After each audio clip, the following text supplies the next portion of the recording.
ঐ বৰলি নেচপলি নেৰিহিৰি মুখত কিবা কিবি ঘঁহিলি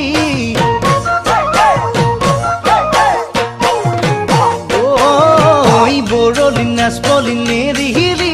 মুখত কিবা কিবি ঘঁহিলি মোৰ জাহান মই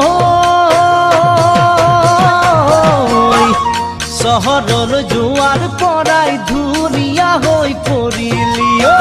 চহৰলৈ যোৱাৰ পৰাই ধুনীয়া হৈ পৰিলি